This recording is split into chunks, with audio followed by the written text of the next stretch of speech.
금전대여는 소비대차의 대표적인 경우입니다. 민법 제598조 소비대차는 당사자 일방이 금전, 기타 대체물의 소유권을 상대방에게 이전할 것을 약정하고 상대방은 그와 같은 종류, 품질 및 수량으로 반환할 것을 약정함으로써 그 효력이 생긴다라고 민법에서 규정하고 있습니다. 똑같은 것을 빌려가지고 똑같은 빌린 그걸 갖다가 반환하는 게 아니고 빌린 것과 똑같은 걸로 반환한다. 왜냐하면 받은 것을 다 써버리기 때문에 그렇습니다. 이런 종류는 이제 금전이나 쌀 한 가마 빌려가지고 똑같은 품질의 쌀을 한 가마 다시 반환한다든지 이런 게 소비대차거든요. 소비대차. 소비해버린다는 거죠. 빌린 것을 소비하고 그리고 똑같은 걸로 똑같은 종류로 반환한다. 대차는 이제 빌리고 갚고 이런 놈이거든요. 금전 소비대차는 소비대차의 대표적인 경우입니다. 그래서 금전대여 또는 소비대차는 이자의 지급이 요건은 아니기 때문에 이자 약정이 없으면 이자가 없는 것으로 봅니다. 따라서 돈 빌리면서 이자 주겠다 이렇게 하면 주겠다는 이자를 월 1, 20만원 또는 월 몇 프로라고 분명하게 기재한 서류를 받아 놓든지 녹음이나 문자 메시지 등 증거를 남겨 놓아야 하겠습니다. 금전을 빌린 사람으로부터 받을 서류로는요, 금전대여도 계약에 의한 경우이기 때문에 금전대여 계약을 작성할 수도 있지만 차용인으로부터 차용증 정도만 받아도 충분합니다.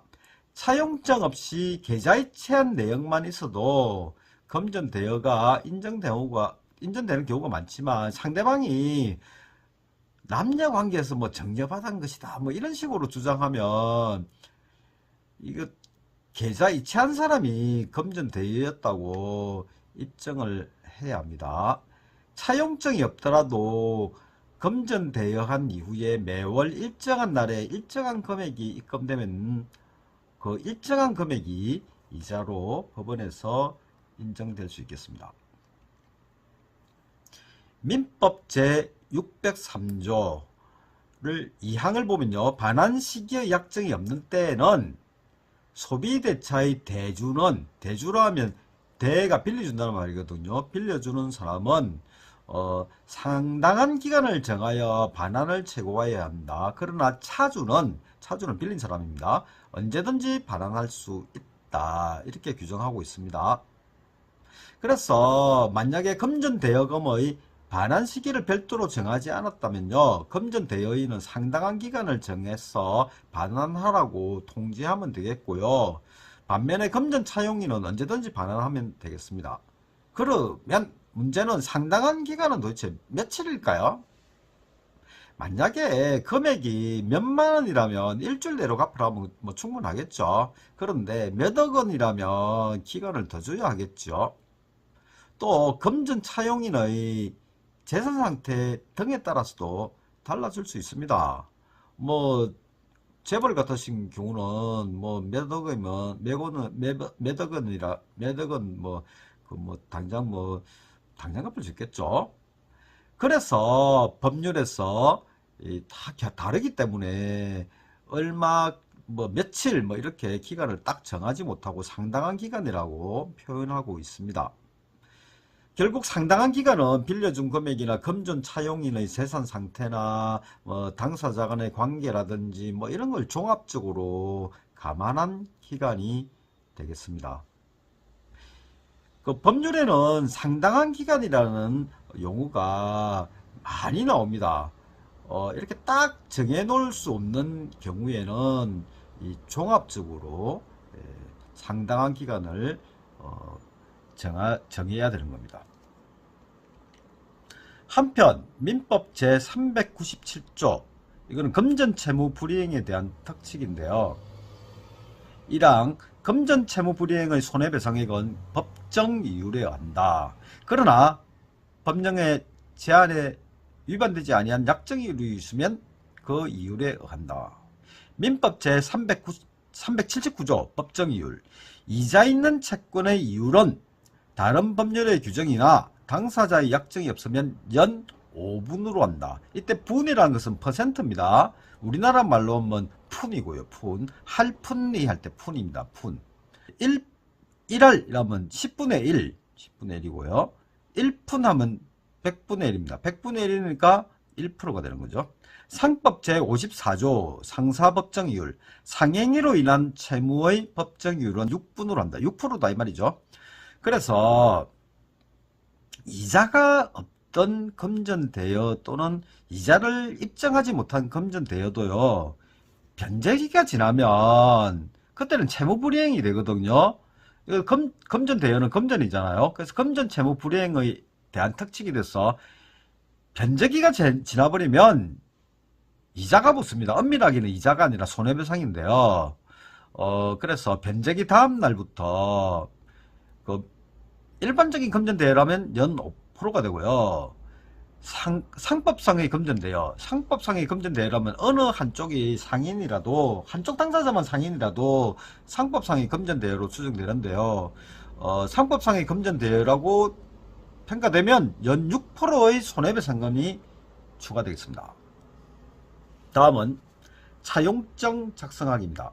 2학년 1학기 변호사 실무 강의 중에 법률 문서 작성 시간 때 배운 내용입니다. 이번 시간에 다시 차용증 작성 예를 함께 살펴보겠습니다.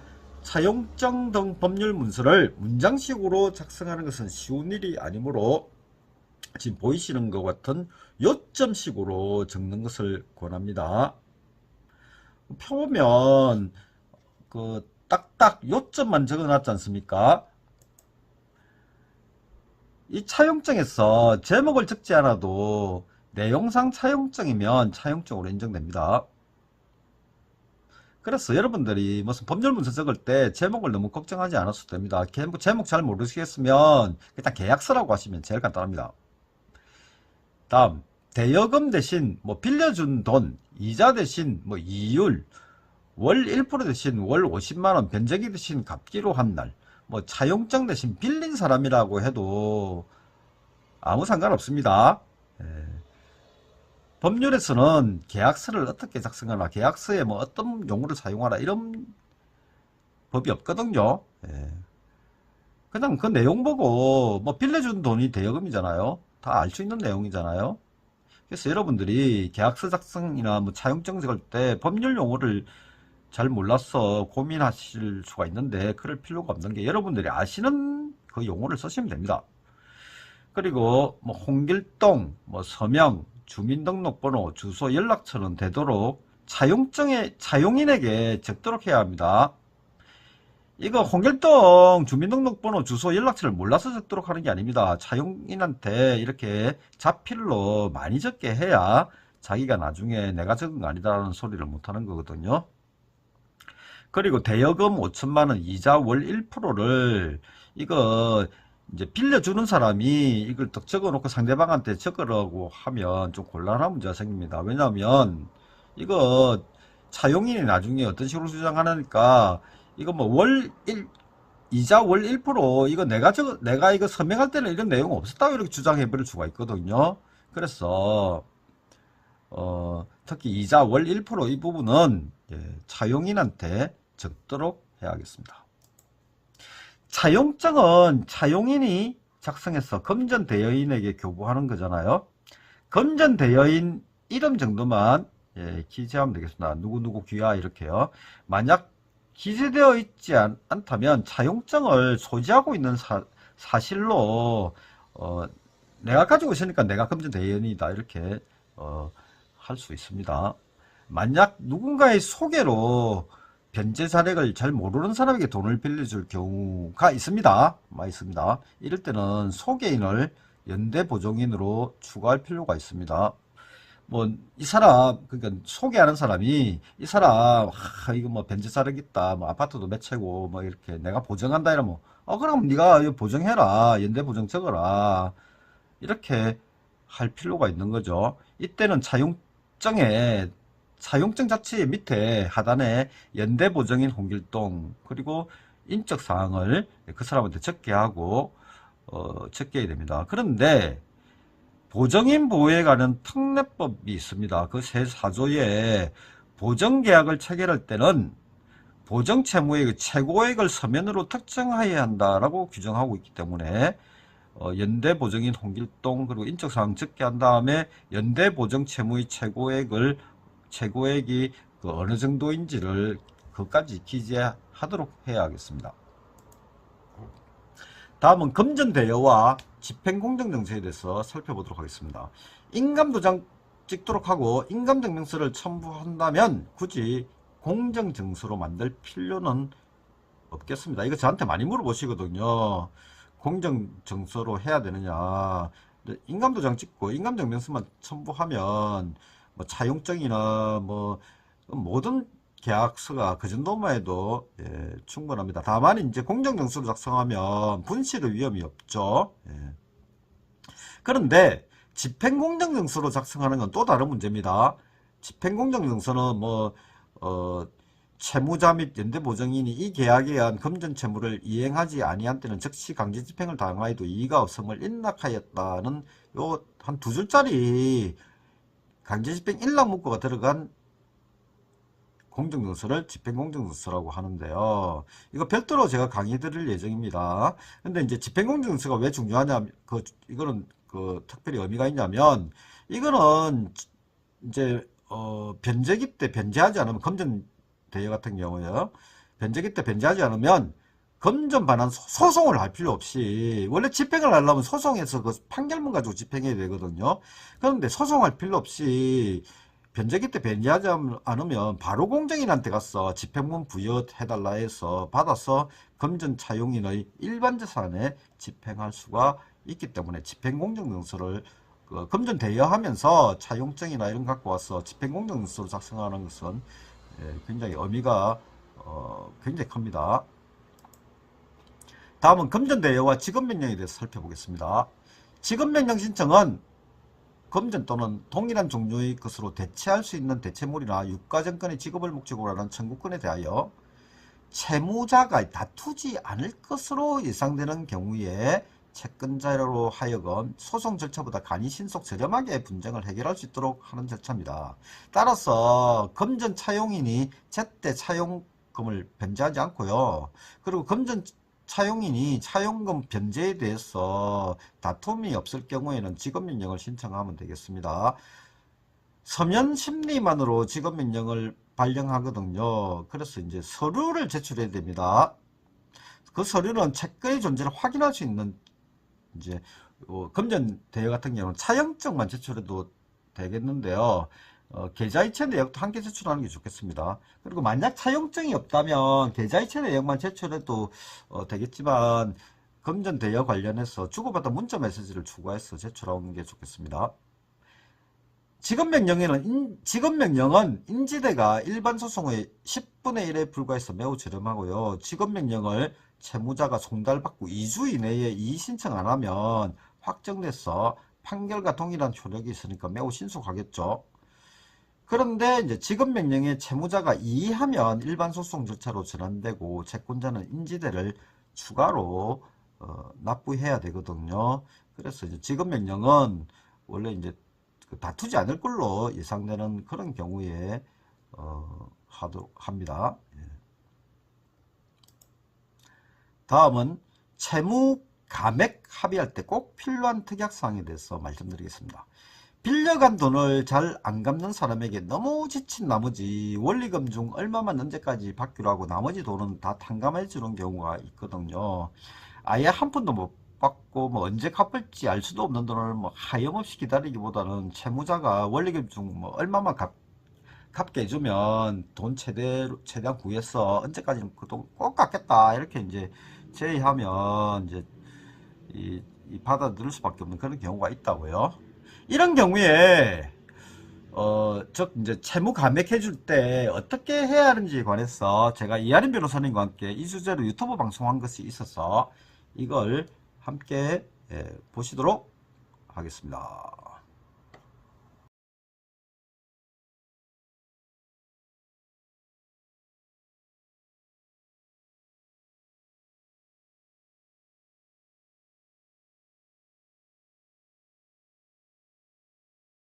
채무에서 주로 부동산 관련된 문제들을 다루고 있는데요. 구독자분들에게 도움이 될 만한 일상적인 법률에 대해서도 다루려고 합니다.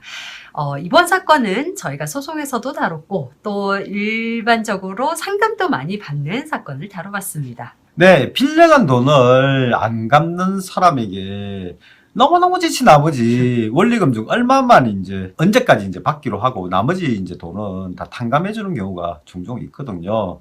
아예 뭐 한 푼도 못 받고 뭐 언제 갚을지도 모르는데 뭐 그런 돈을 갖다 하염없이 막 그렇게 기다리기보다는 뭐 채무자가 원리금 중 얼마만 갚게 해주면 막 돈을 최대한 이제 구해서 언제까지는 꼭 갚겠습니다. 뭐 이렇게 제의를 하면 이제 받아들일 수밖에 없는 그런 경우가 있겠죠. 네.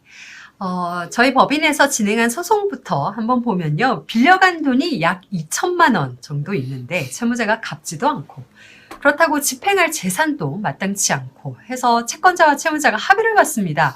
원리금 700만 원만 갚기로 하고 우선 500만 원 지급하고 나머지 200만 원은 사회에 분납해서 지급하기로 했습니다. 근데 채무자가 600만 원까지는 잘 갚다가 나머지 꼴랑 100만 원을 또 안 갚고 분납해서 지급하기로 한 날로부터도 한참이 지나버렸어요. 그런데 그 동안에는 채무자 이름으로 된 재산을 찾지를 못했다가 드디어 채무자 이름으로 된 아파트를 발견한 겁니다. 당연히 채권자는 미변제된 원리금 전체를 가지고 그 아파트를 경매에 넣었겠죠. 하지만 채무자가 원리금을 700만 원으로 탕감받았고 또 그중에서 600만 원을 이미 갚았다. 그래서 내가 갚아야 되는 건 100만 원밖에 없다라고 하면서 100만 원만 공탁을 해버렸습니다. 일반적으로는요, 빌려간 돈을 이렇게까지 탕감을 해줄 때는 나머지 돈을 언제까지 갚기로 하되 이를 지키지 않으면 탕감해준 것도 없었던 걸로 한다라는 약정이 있게 마련입니다. 그런데 이 사건 약정서에는 그런 내용은 없었어요. 원리금을 700만 원 탕감하고 우선 500 갚고 나머지는 4차례 분납한다 라는 내용만 적혀 있고 그렇게 안 지켰을 때는 어떻게 하기로 한다라는 내용이 없었던 겁니다. 이런 경우에 약정서대로라면 채무자가 돈 갚기로 한 날에 안 갚으면 자칫 그 탕감해준 700만 원, 그 초과하는 금액에 대해서는 받지 못하게 되겠죠. 그래도 이 소송에서 저희 법인에서 약정서에는 적혀있지 않지만 갚기로 약속한 날까지 돈을 안 갚으면 탕감해준 게 효력이 없다라는 내용을 말로 주고받았다라는 점을 입증을 했습니다. 그래서 채권자가 승소를 했고 원래 원금인 2천만 원에서 이자까지 더 더해져서 약 3,400만 원을 채무자 아파트를 강제 경매를 해서 집행해서 받게 됐습니다. 예, 그 채무자는 딸랑그 100만 원만 더 갚으면 될 거를 갖다가 100만 원 안 갚았다가 그 자기 이름으로 된 아파트가 이제 발견돼 가지고 경매에 들어오니까 이제 그때 제가 100만 원 공탁했는데 늦은 거죠. 무려 100만 원 안 갚아가지고 무려 3,400만 원을 더 갚게 됐으니까 뭐 채권자로서는 뭐 이거 전화위복됐다고 해야 될지 뭐 그렇네요.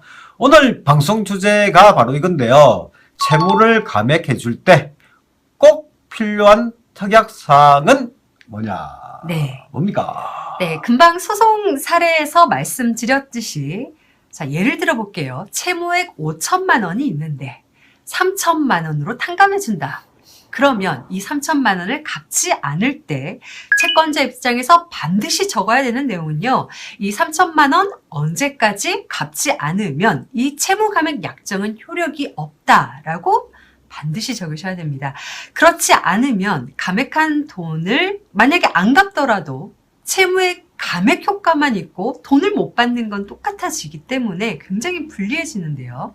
감액한 돈을 언제까지 갚지 않으면 이 채무감액 약정 효력이 없다라는 내용이 들어가면 채무자도 좀 더 열심히 갚으려는 어떤 동기가 되겠죠. 분납 약정하는 경우에도 마찬가지입니다. 분납일을 뭐 2, 3회 정도 어기면 나머지 돈 전액을 즉시 지급하기로 한다라고 적는 것도 기본이고 조금 전처럼 감액해준 금액이 있다면 감액해준 것이 무효로 되고 전액을 갚아야 된다라고 약정서에 기재하셔야 됩니다. 예, 이번에는 상담 사례를 보겠습니다. 아시는 분이 합의서 보내오시면서 좀 검토해달라고 하셨는데요. 합의서를 보니까요. 차용금 3억 원의 원리금 중 1억 5천만 원만 변제하고 나머지 차용 원리금은 탕감하되 2023년 매달 며칠까지 입금하고 단 입금 완료 시부터 효력이 발생한다 라고 되어 있었습니다. 구독자 여러분, 이 합의서 어떻습니까? 특히 단 입금 완료 시부터 효력 발생한다 이렇게 되어 있으니까 잘 작성된 것처럼 보이시죠? 근데 저는 이 합의서 보내오신 분께 이렇게 말씀드렸습니다.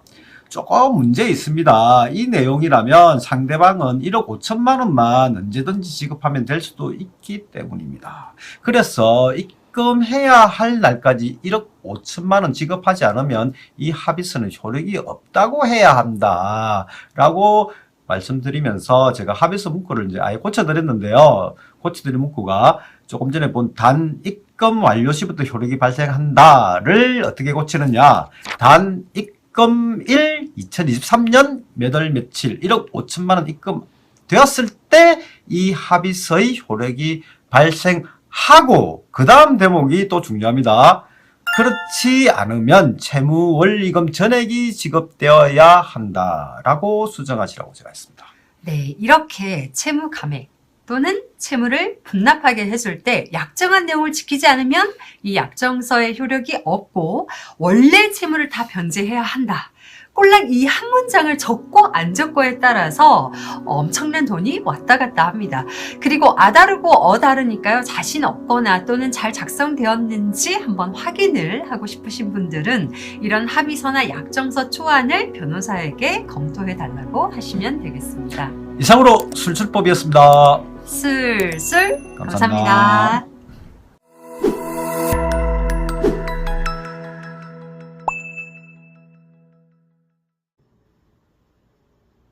다음은 이자제한법에 대해서 살펴보겠습니다. 이자제한법은 금전대여에 관한 특별법이고요. 강행법률입니다. 주요 내용은 보겠습니다. 최고이자율 연 25% 범위 내에서 대통령령으로 정하는데요. 지금 이제 연 24%고요. 초과 부분 무효입니다.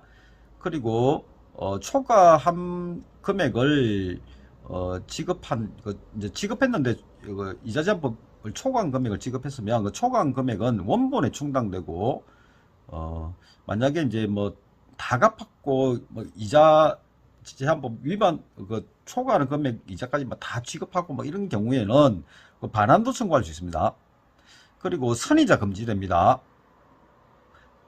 그래서 실제로 수령한 금액만 원본이거든요. 그러니까 선이자로 하면 뭐 1억 빌려주면서 선이자로 1,000만 원 떼고 9천만 원 빌려줬다. 그러면 빌린 금액이 9천만 원이라는 겁니다. 간주이자, 예금, 할인금, 수수료, 공제금, 채당금 뭐 그 밖에 명칭 불구하고 금전의 대차와 관련해서 채권자가 받은 것은 다 이자로 봅니다. 채무자가 금전 대차와 관련하여 금전 지급 의무를 부담하기로 약정하는 경우 의무 발생의 원인 및 근거 법령, 의무의 내용, 거래상 일반 원칙 등에 비추어 그 의무가 원래 채권자가 부담하여야 할 성질인 때는 이를 또 이자로 보고요. 복리약정 제한, 최고 이자율 제한의 복리는 무효입니다. 그러니까 복리가 다 무효가 아니고 최고 이자율을 제한하는 최고 이자를 넘는 범위 내에서만 무효입니다. 배상액의 감액, 법원은 당사자가 금전을 목적으로 한 채무의 불행에 관하여 예정한 배상액을 부당하다고 인정할 때는 상당한 금액으로 감액할 수가 있습니다. 그러니까 이제 변제기에 변제하지 않으면 손해배상 1억 빌렸는데 손해배상 5천만 원 이런 식으로 하면 법원에서 그거 너무 많다 2천만 원만 해라 이렇게 감액할 수 있다는 겁니다. 다른 법률에 따라 인허가 등록을 마친 금융업, 대부업, 그리고 미등록 대부업자라더라도 대부업자는 이 법의 적용을 받지 않고 그 해당 법률의 적용을 받습니다. 그럼 대부업 등록 및 금융 이용자 보호에 관한 법률을 볼까요? 대부업자가 개인 또는 소기업에게 대부하는 경우에는 연 27.9% 범위 내에서 대통령령으로 정하는데 현재 연 24%입니다. 벌칙, 최고이자를 초과하여 이자를 받는 자는 1년 이하 징역 또는 1천만 원 이하 벌금, 미등록 대부업자는 5년 이하 징역 또는 5천만 원 이하의 벌금을 받을 수 있습니다. 다음은 준소비대차에 대해 살펴보겠습니다. 민법 제605조 당사자 상방이 소비대차에 의하지 아니하고 금전 기타의 대체물을 지급할 의무가 있는 경우에 당사자가 그 목적물을 소비대차의 목적으로 할 것을 약정한 때는 소비대차의 효력이 생긴다. 순소비대차는 원래는 금전대여 또는 소비대차에 의해서 생긴 금전 또는 대체물의 지급 의무가 아닌데도 당사자가 합의해서 금전대여 또는 소비대차로 인해 발생한 금전 또는 대체물의 지급 의무인 것처럼 변경한 경우인데요. 계약을 이행하지 않은 채무 불이행자가 채무 이행에 가름하는 금전을 언제까지 지급하기로 하면서 지급기일까지 배상하지 않으면 지급기일 이후 이자를 지급하기로 하는 약정, 뭐 이런 걸 갖다 준소비대차 이름으로 하는 경우입니다. 이게 그러니까 원래는 이제 금전 대여한 경우가 이제 돼야 되는데, 그런 게 아니고, 이제 뭐, 물건을 갖다가 뭐 납품하기로 했는데, 납품을 제대로 안 했다. 그래서 돈으로 대신 이제 뭐 내가 대신 언제까지 뭐 5억을 갚겠습니다. 그리고 그때 안 갚으면 뭐 이자를 또 언제 주겠습니다. 뭐 이런 식으로 하는 경우가 원래는 이제 금전 대여가 아니었잖아요. 마치 이제 결과로 이제 변경한 내용이 마치 금전 대여인 것처럼 보이는 그런 경우죠. 이런 경우는 이제 원래 이자가 없었는데 이자를 발생시키기 위한 경우나요. 그동안에 막 여러 가지 복잡한 거래 관계를 정산하면서 정산금과 그 이자를 지급하기로 하는 경우처럼 이렇게 준소비대차 계약 이렇게 해가지고 복잡한 거래관계를 정산한 경우에 이제 예가 많습니다. 실무적으로 보면 이제 이런 새로운 약정을 그냥 약정서나 정산계약 등으로 이름 붙일 수도 있겠는데, 이제 집행공정증서 작성하면서 공정인이 준소비대차 계약으로 이름 붙이는 경우가 많은 걸로 보입니다.